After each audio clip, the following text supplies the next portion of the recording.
Selamat pagi, bolehkah saya berkenalan dengan Anda? Boleh. Saya perkenalkan, nama saya Mintauli Banjarnahor. Suami saya Margasi Mamora. Kami dikaruniakan anak 3 orang, 1 orang laki-laki dan 2 orang perempuan. Dan kami tinggal di perumahan Kampung Cerewet, Durenjaya, Bekasi Timur. Tolong diperkenalkan diri Anda dan kegiatan sehari-harinya seperti apa? Perkenalkan, nama saya Beatrice. Saya seorang mahasiswa di Universitas Diponegoro, Semarang. Bagaimana dengan kegiatan kerohaniannya? Apakah Beatrice beribadah pada hari Minggu atau pada hari Jumat? Saya beribadah di hari Minggu. Kalau boleh tahu, apa saja kegiatan-kegiatan yang dilakukan dalam kegiatan di bidang kerohaniannya? Saya jemaat biasa, tapi kalau di kampus saya aktif menjadi pengurus di bidang kerohanian. Bagus sekali ya. Saya juga dulu aktif di bidang kerohanian. Kegiatan-kegiatan saya dari kecil itu selalu melayani, sama seperti Beatrice. Sangat rajin. Tapi walaupun saya rajin, saya merasa hidup berjalan sangat monoton. Bangun pagi, kerja, pelayanan, kemudian tidur. Demikian berulang-ulang setiap hari tanpa tahu makna hidup saya. Saya tidak memiliki tujuan masa depan selanjutnya. Saya cepat sekali putus asa dan tidak bersemangat menjalani hidup ini. Tetapi setelah saya bertemu dengan sahabat, saya baru berubah. Setelah mendengar ceritanya, mengetahui ternyata hidup ini bermakna. Hidup bukan sekedar beraktivitas, tetapi dapat diisi dengan mengerjakan hal-hal yang berguna. Sekarang saya bersemangat menjalani hidup. Yang lebih penting lagi, saya dapatkan yaitu hidup kekal, yang membuat saya tidak takut apapun, termasuk tentang kematian. Saya saat kapanpun meninggal dunia, dimanapun saya meninggal dunia, saya tidak akan takut. Karena kalau saya meninggal dunia, saya yakin pasti masuk surga. Maukah Beatrice mendengar cerita bagaimana saya menerima hidup kekal? Ya, saya mau. Sebelumnya, bolehkah saya bertanya? Boleh. Seandainya Beatrice meninggal dunia hari ini, apakah Beatrice yakin pasti masuk surga? Yakin. Sangat baik Beatrice memiliki keyakinan seperti itu. Bolehkah saya mengajukan sebuah pertanyaan lagi? Boleh. Seandainya Beatrice meninggal dunia hari ini dan berdiri di hadapan Allah, dan Allah bertanya, "Mengapa aku harus menginginkan engkau masuk ke surgaku?" Apa yang Beatrice katakan? Saya sudah berbuat baik, rajin beribadah. Harus sebaik apakah kita? Saya mempunyai kabar baik untuk Beatrice. Hidup kekal adalah anugerah Allah. Hidup kekal tidak didapat karena usaha atau karena upah. Ibaratkan mendapatkan sebuah hadiah. Apabila kita mendapat sebuah hadiah dari teman, itu artinya kita dapatkan dengan gratis. Tidak perlu membayar. Kalau membayar itu artinya membeli. Dan juga bukan karena upah. Tetapi itu gratis, cuma-cuma. Tidak perlu dibayar dengan pelayanan, ibadah, dan perbuatan baik kita. Meskipun itu pemberian cuma-cuma, tetapi semua orang tidak dapat memperolehnya. Apakah yang menghalangi kita untuk menerima anugerah ini? Dosa. Semua manusia telah berdosa. Menurut Beatrice, apakah pengertian dosa itu? Dosa adalah pelanggaran terhadap perintah Allah, baik dalam perkataan, perbuatan, dan pikiran. Menurut Beatrice, apakah contoh-contoh dosa itu? Berbohong, mencuri, tidak beribadah, tahu yang baik tapi tidak melakukannya. Jika dosa sebanyak itu tentu kita pasti sudah banyak melakukan dosa. Apabila dalam sehari kita melakukan 3 dosa, bukankah kita orang yang sangat baik? Tetapi bila kita menghitungnya dalam seminggu, maka kita telah berbuat dosa, telah banyak melakukan dosa. Apabila dihitung dengan sebulan, kita sudah berbuat dosa sebanyak 90 kali. Apalagi dihitung dengan setahun, lebih dari 1000 kali. Katakanlah Tuhan memberi kita umur 80 tahun. Orang yang baik pun akan terlalu banyak dosanya. Seperti kita tadi 80 tahun berarti 80.000. Orang yang baik pun kalau dihitung dengan patokan Allah sangat banyak dosanya. Dengan dosa sebanyak itu, apakah kita layak masuk surga menerima hidup kekal? Tentu saja tidak. Manusia tidak dapat menyelamatkan diri sendiri. Dulu saya pernah berpikir seperti Beatrice, bahwa untuk masuk surga itu harus dengan perbuatan baik. Menurut Beatrice, sebaik apakah kita untuk masuk surga? Tuntutan Allah adalah sempurna. Menurut Beatrice, waktu sekolah dulu, nilai yang sempurna itu berapa ya? 100. Kalau misalkan Beatrice dapat nilai 90, baik atau tidak nilai itu? Baik, tapi belum sempurna. Baiklah, saya akan menjelaskan sebuah cerita. Dulu saya pernah kedatangan tamu dari kantor. Karena sudah waktunya makan siang, saya harus menjamu mereka. Jadi, saya buka kulkas untuk memasak. Ternyata hanya ada 10 butir telur di kulkas. Saya harus menggoreng telur itu. Dari telur yang pertama sampai dengan ke-9, saya pecahkan. Semuanya bagus. Ternyata pada telur yang ke-10, telur itu busuk. Padahal saya sudah sempat memecahkannya dan bercampur dengan telur yang 9 yang bagus itu. Lalu tetap saya goreng, membuat telur dadar. Menurut Beatrice, apakah saya layak untuk menyajikan telur dadar itu? Tidak layak. Ya, karena 1 telur yang busuk itu telah mencemari 9 telur yang lain. Sebenarnya demikian pula dengan hidup kita. Meskipun kita berusaha berbuat baik sebanyak mungkin, tetapi hanya karena 1 dosa telah mencemari seluruh perbuatan baik kita dan membuat kita tidak layak di hadapan Allah yang sempurna. Jadi, dengan cara dan usaha manusia mustahil masuk surga. Marilah kita melihat bagaimana cara Allah. Menurut Beatrice, apakah sifat-sifat Allah itu? Maha baik, maha kasih, maha kuasa, maha adil, dan maha bijaksana. Bagus sekali. Tapi kita ambil 2 saja ya Beatrice. Maha kasih dan maha adil. Sebagian orang beranggapan bahwa Allah itu seperti tokoh kakek yang pada umumnya menekankan kasih pada cucunya, tetapi tidak pernah menyatakan keadilannya jika cucunya bersalah. Dengan kata lain, si kakek ini kasih kepada cucunya tapi tidak adil. Dan juga tokoh polisi. Tokoh polisi ini adalah polisi yang adil. Karena setiap orang yang bersalah pasti dia hukum. Tetapi tidak menunjukkan kasihnya. Pengertian yang benar tentang Allah adalah kasih sekaligus adil. Allah itu mengasihi sekalipun kita berdosa dan tidak ingin menghukum manusia yang berdosa. Saya pernah merampok sebuah bank. Saya mengambil uang 50 juta. Dan ternyata di bank itu terpasang sebuah CCTV yang membuat saya tidak bisa mengelak ketika saya diperhadapkan dengan meja hijau. Bukti-bukti telah memberatkan saya. Sehingga jaksa menuntut saya 5 tahun penjara.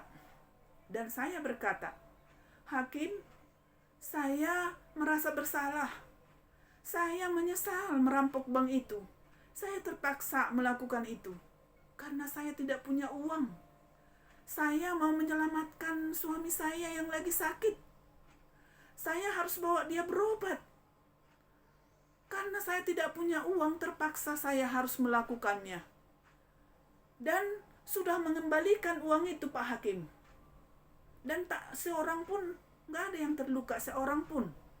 Tolong bebaskan saya. Saya berjanji tidak akan merampok bank lagi.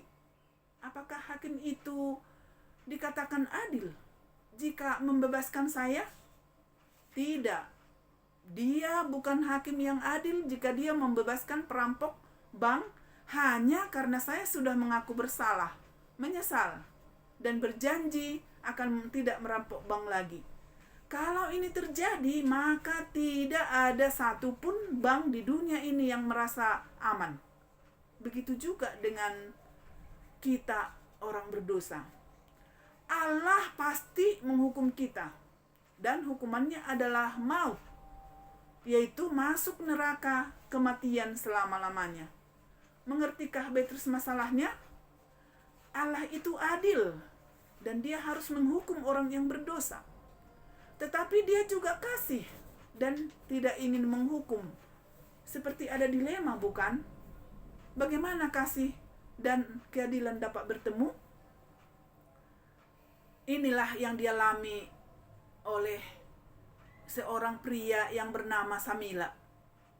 Dia adalah pemimpin sekelompok kaum revolusioner yang berusaha menggulingkan Kaisar Rusia yang diktator. Kelompoknya hidup di tenda-tenda. Suatu hari, Samila membuat peraturan. Apabila ada yang mencuri makanan, pasti dihukum. Karena yang namanya hidup di tenda-tenda, persediaan makanan itu sangat terbatas. Lalu dia membuat peraturan itu supaya tidak ada orang yang mencuri makanan. Suatu saat, pengawal itu memberitahu kepada Samila bahwa ada yang mencuri makanan. Tetapi yang mencuri itu sudah tertangkap. Samila pun sangat marah dan naik pitam. Lalu disuruhnya pengawal itu untuk membawa siapa yang mencuri makanan itu untuk diadili dan diberikan hukuman, yaitu hukuman cambuk 50 kali. Oleh sebab itu, pengawal itu pun membawa orang yang mencuri makanan itu. Lalu Samila memerintahkan supaya semua berkumpul di tenda utama. Apa yang akan diperbuat oleh Samila? Semuanya tercengang. Apa yang akan diperbuat oleh Samila? Begitu kagetnya Samila, begitu dia melihat yang mencuri makanan itu adalah ibunya sendiri. Dia sangat mengasihi ibunya. Tetapi kalau dia tidak menjalankan hukuman kepada ibunya yang mencuri makanan itu, maka dia akan dikatakan sebagai pemimpin yang tidak adil. Maka dia tidak diakui lagi sebagai pemimpin yang berwibawa karena dia tidak adil. Kalau dia menghukum ibunya yang sudah tua itu, pastilah ibunya akan mati. Oleh sebab itu, dia mencium ibunya. Kemudian dia menggantikan ibunya duduk di kursi penghukuman itu. Lalu dia suruh pengawalnya untuk mencambuk dirinya 50 kali. Dan pengorbanan yang dilakukannya inilah, ternyata hanya dengan cara mengorbankan diri inilah keadilan Samila dapat ditegakkan. Dan sekaligus dia membuktikan kasih kepada ibunya. Dia mengorbankan dirinya sebagai ganti ibunya untuk menerima hukuman itu. Dan sekaligus membuktikan bahwa dia mengasihi ibunya. Demikian juga Allah. Tidak akan mengingkari kasihnya kepada kita. Tetapi juga tidak akan meniadakan keadilannya terhadap kita. Allah menunjukkan kasih dan keadilannya melalui pengorbanan dirinya di dalam Yesus Kristus.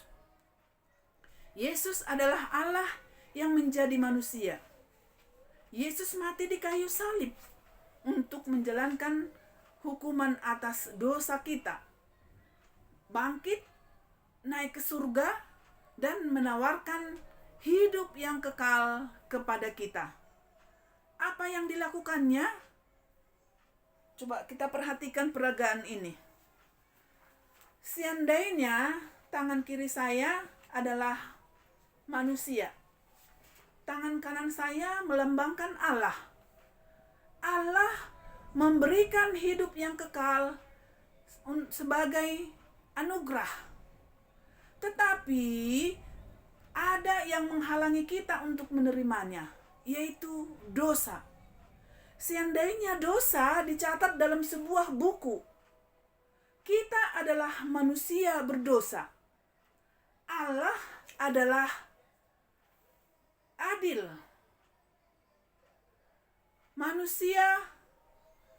Allah adalah kasih, sehingga tidak ingin menghukum kita. Tetapi Allah juga adil, sehingga harus menghukum manusia berdosa.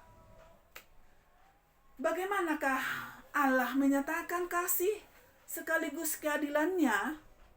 Masih ingat cerita Samila, bukan? Keadilan dapat bertemu melalui pengorbanan. Begitu cara Allah menyelamatkan manusia yang berdosa. Allah mengorbankan dirinya menjadi manusia di dalam diri Yesus Kristus dan menjadi sejajar dengan manusia. Tetapi ada perbedaan antara manusia dengan Allah. Manusia berdosa, tetapi Allah adalah sempurna.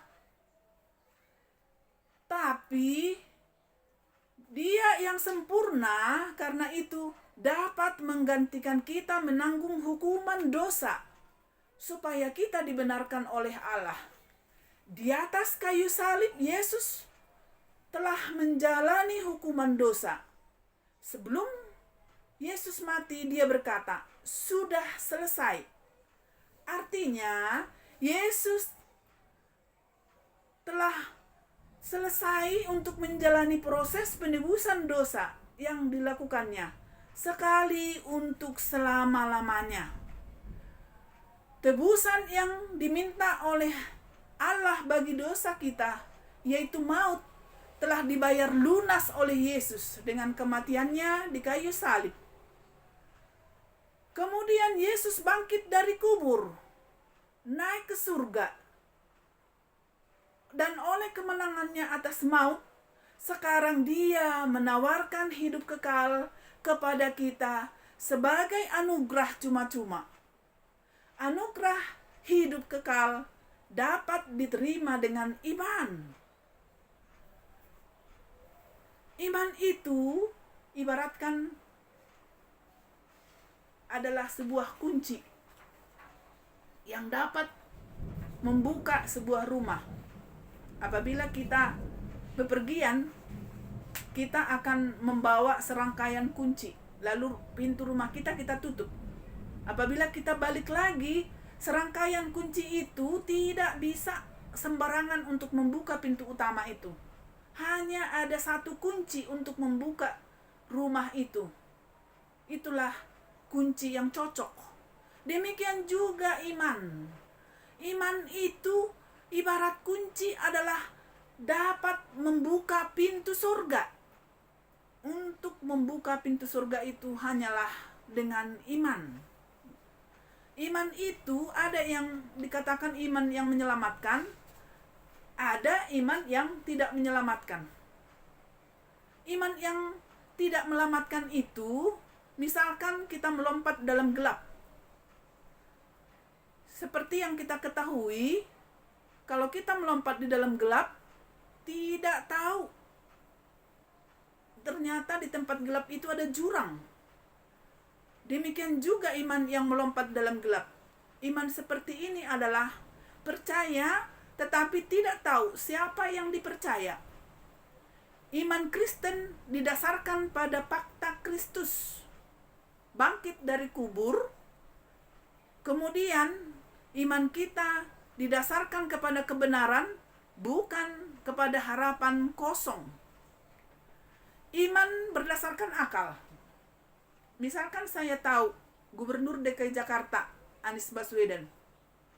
Jika saya berkunjung ke rumahnya, pastilah saya ditolak.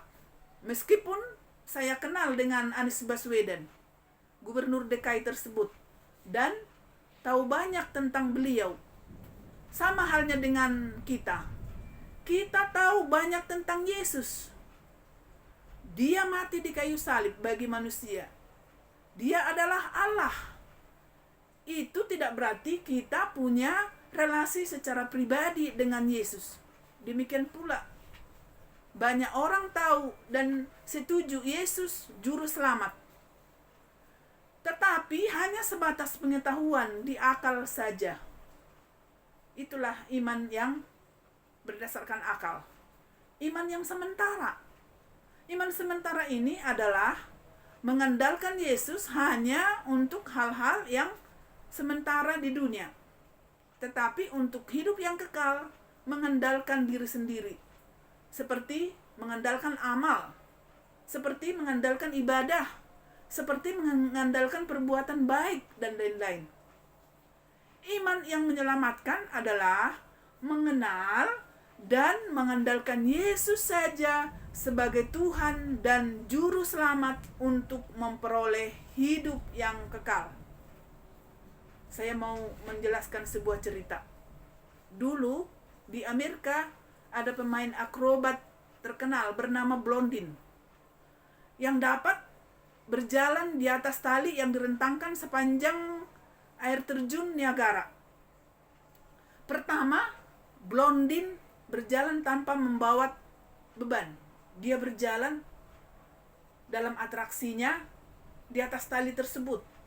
Lalu pembawa acara menanyakan kepada penonton, percayakah kalian Blondin bisa berjalan melewati tali ini? Penonton langsung berkata, percaya. Kemudian Blondin pun bisa melewati berjalan di atas tali itu. Atraksi yang kedua, ayo kita saksikan. Kemudian Blondin ini akan bisa berjalan di atas tali ini dengan membawa gerobak. Percayakah kalian itu bisa terjadi? Penonton pun serentak menjawab, percaya. Lalu atraksi pun selesai. Blondin bisa mengerjakan pekerjaan itu, yaitu mendorong gerobak berjalan di atas tali. Atraksi yang ketiga, Blondin akan berjalan mendorong sebuah gerobak yang berisi pasir. Percayakah kalian bahwa Blondin bisa berjalan membawa pasir ini?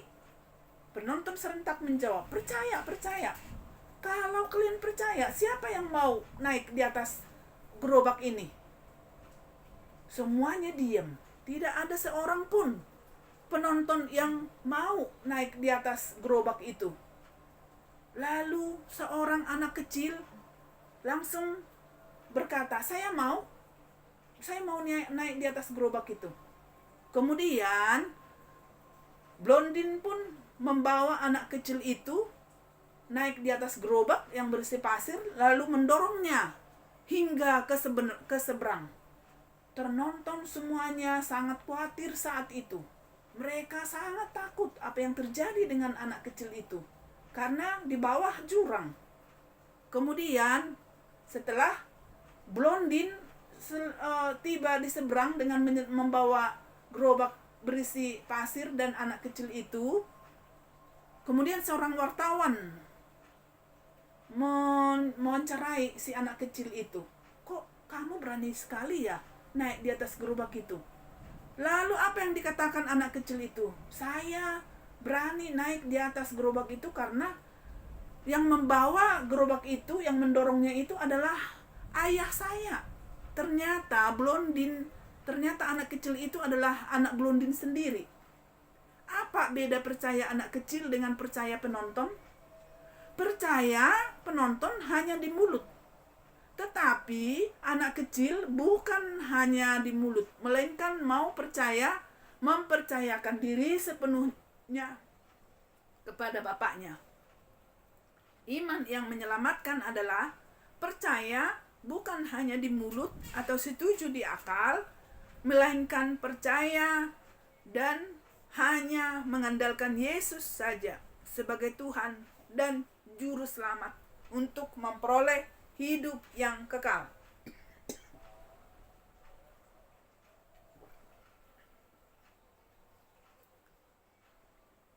Sekali lagi, bahwa iman yang menyelamatkan adalah percaya bukan hanya di mulut atau setuju di akal saja, melainkan percaya dan hanya mengandalkan Yesus saja sebagai Tuhan dan Juru Selamat untuk memperoleh hidup yang kekal. Apakah semua ini dapat Beatrice pahami? Ya, saya memahami. Apakah Beatrice mau menerima hidup yang kekal? Saya mau. Terima kasih. Jika Beatrice mau menerima hidup kekal, tentunya Beatrice harus mau menerima Sang Pemberi hidup kekal tersebut, yaitu Yesus. Juga harus mengalihkan dari pengandalan diri kepada Yesus sebagai Tuhan dalam hati dan bertobat, yaitu berbalik arah dan mengikut Yesus saja. Jika ini yang Anda inginkan, Beatrice inginkan, marilah kita berdoa bersama untuk mengungkapkan kepada Tuhan apa yang baru saja Beatrice putuskan. Kita berdoa. Tuhan Yesus, kami bersyukur karena anak kami Beatrice telah mengerti dan mau menerima hidup kekal. Sekarang Beatrice mau menyatakan secara pribadi apa yang menjadi kerinduan hatinya kepada Tuhan untuk menerima dan mengandalkan Yesus saja. Ikuti kata-kata saya, Beatrice.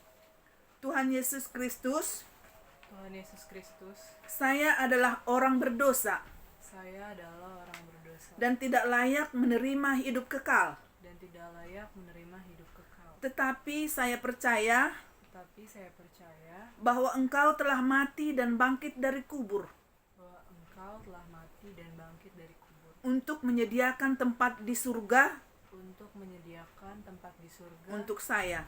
untuk saya. Tuhan Yesus, Tuhan Yesus, masuklah ke dalam hati saya, masuklah ke dalam hati saya, menjadi Tuhan dan Juru Selamat, menjadi Tuhan dan Juru Selamat, sekarang sampai selama-lamanya. sekarang sampai selama-lamanya. Ampuni dosa saya. Ampuni dosa Saya bertobat saya bertobat dari dosa-dosa saya dari dosa-dosa saya, dan sekarang mengandalkan Yesus saja dan sekarang mengandalkan Yesus saja untuk keselamatan saya. untuk keselamatan saya. Saya sudah menerima hidup kekal secara cuma-cuma. Saya sudah menerima hidup kekal secara cuma-cuma. Terima kasih Tuhan Yesus. Terima kasih Tuhan Yesus. Amin. Amin. Terima kasih bahwa Beatrice sekarang sudah menerima hidup yang kekal. Saya sekarang ingin membacakan apa yang Yesus katakan tentang yang baru saja Beatrice lakukan. Ya, sekarang saya minta Beatrice membacakan dari Yohanes 6 ayat 47. Yohanes 6 ayat 47. Aku berkata kepadamu, sesungguhnya barang siapa percaya, ia mempunyai hidup yang kekal. Itu artinya ia sendiri telah berjanji memberikan hidup kekal kepada orang percaya saat orang tersebut meminta. Berarti sejak sekarang ini sesuai dengan janjinya yang pasti dia tepati. Beatrice sudah memiliki hidup kekal, dan itu artinya kapanpun Beatrice meninggal dunia pasti masuk surga. Sebaliknya, bila saat ini Beatrice telah percaya kepada Yesus sebagai juru selamat pribadi, maka bukan bergantung seberapa kuat Beatrice memegang tangan Allah, melainkan Allah sendiri yang memegang tangan Beatrice.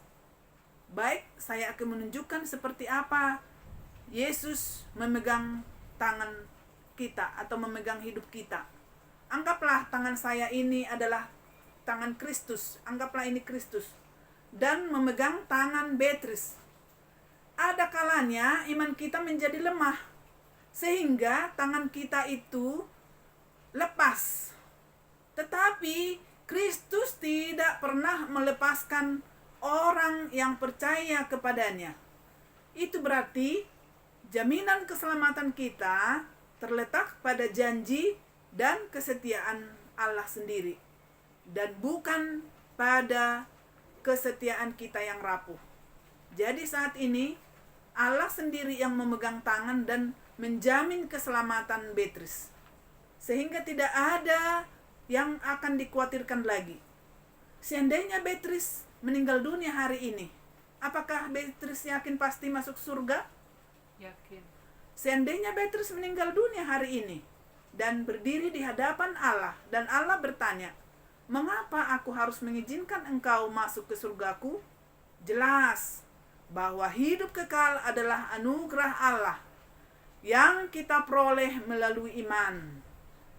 Kita melakukan perbuatan baik bukan untuk memperoleh hidup kekal, tetapi sebagai ucapan syukur kita kepadanya.